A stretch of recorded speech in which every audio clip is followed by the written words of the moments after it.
Alors là, on passe dans complètement autre chose, hein.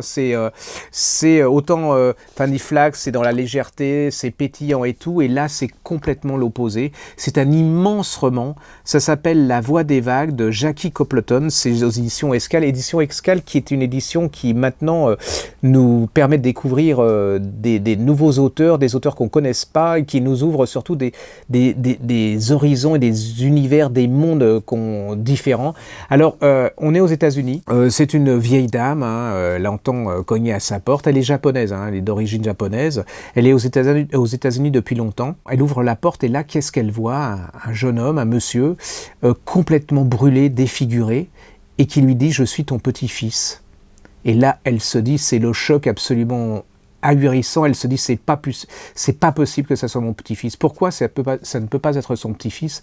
Et ben elle va vous raconter. Elle va vous raconter que cette dame, elle est venue aux États-Unis il y a une quarantaine d'années parce qu'elle habitait une ville un peu spéciale qui s'appelait Nagasaki.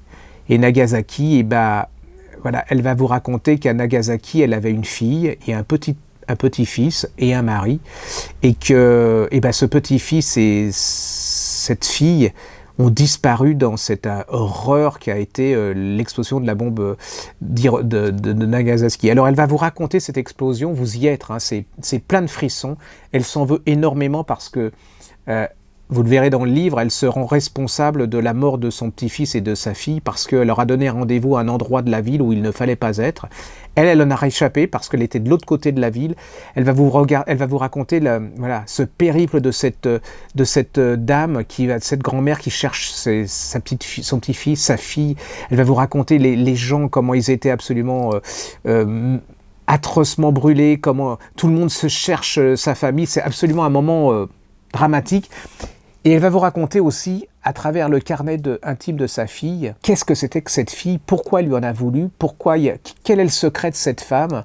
Et vous allez aller sur une autre partie de ce livre, c'est-à-dire qu'on va vous raconter l'histoire de cette jeune femme avant Nagasaki, et son premier amour. Et ce premier amour, elle va le découvrir avec un médecin, le médecin de sa famille, et c'est d'une sensualité, c'est tout ce que le Japon peut faire de sensuel, la nature, la découverte de l'érotisme, la mer, l'antithèse, il y a le paradis avant et il y a l'enfer après. Quel est le secret de cette vieille dame? Est-ce que c'est son vrai petit-fils? Est-ce que sa fille est morte? N'est-elle pas morte? C'est absolument le suspense de ce livre. C'est un livre absolument magnifique, d'une profondeur extraordinaire, d'une poésie, d'une sensualité, c'est rempli de souffrance aussi, hein. C'est très très très fort. Si vous aviez lu Le Murmure des Embruns, qui était paru aux éditions des Escales, vous adorerez ce livre parce que c'est d'une humanité, vous en prenez plein la tête. Ça s'appelle La Voix des Vagues de Jackie Copleton et c'est chez Les Escales.